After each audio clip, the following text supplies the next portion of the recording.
السلام عليكم ورحمة الله وبركاته. سو dhawaad asxaabta ku xiran channelkeena Mawhibo Production. Qofkii la hadlay waa anigu Cabdisalaana. Muuqaalkan maanta wuxuu ku saabsan yahay sida aad hore u soo aragteen.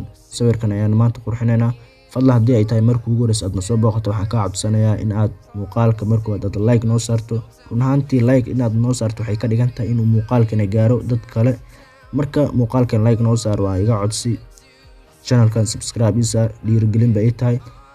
Marka sawirkan aan maanta qurxinayno waa sawirkan aan hore u galno muuqaalkan maanta.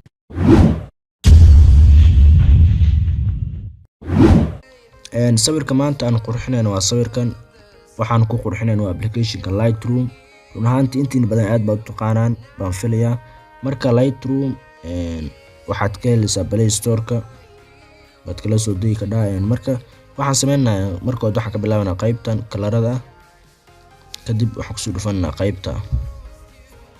Marka waxaan sameynaa horta labadan qayb oo soo laaban doona qaybtan koowaad iyo qaybtan labaad oo soo laaban doona. Waxaan ka bilaabayaa qaybta saddexaad.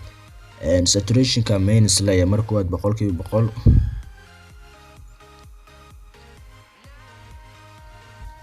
qaybtan xigta hadaan u gudbaaydan waxaan sameynayaa saturationka minus baa layer 100%.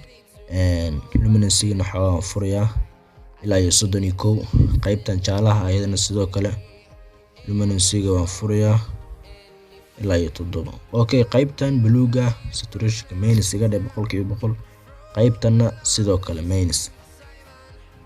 Marka waxaan sameynayaa labadan qayb hore hadaan u soo laabto saturationka xogaa waxaan leeyahay ilaa 20 baan ka dhigayaa.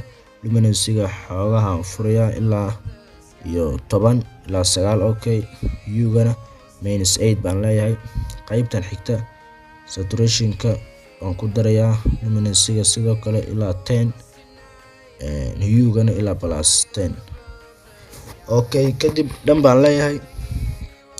Kadib qaybtan ayaan u imaanaa. qaybtan xogaa clarity-ga xogaa ku dareynaa ilaa 6. marka waxaan sameynaa detail-ga qaybtan u gudbeenaa.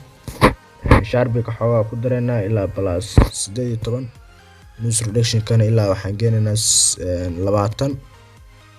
Color noise reduction-kana ilaa 21. Okay, markaan isla eegno marka sawirkeena sidoo ahaa iyo hadda sidoo isku bedel. Run ahaantii wax shaqo saa badan kama qaban haddana isbedel weyn baa ka muuqda. Markaan isla eegno markii hore sawirkeena sida ayuu ahaa kadibna waxaan u bedelnay sidan. Fadlan hadda waxaan bedelnay kaliya waa background-ga. fadlan haddaad muuqaalka ilaa xagga nala soo gaartay like noo saar, channelka subscribe noo saar. aad baad mahadsan tahay. tan intaa kulmi doon muuqaalka xiga waxaan idinkaga tagayaa sidaas iyo nabadgelyo.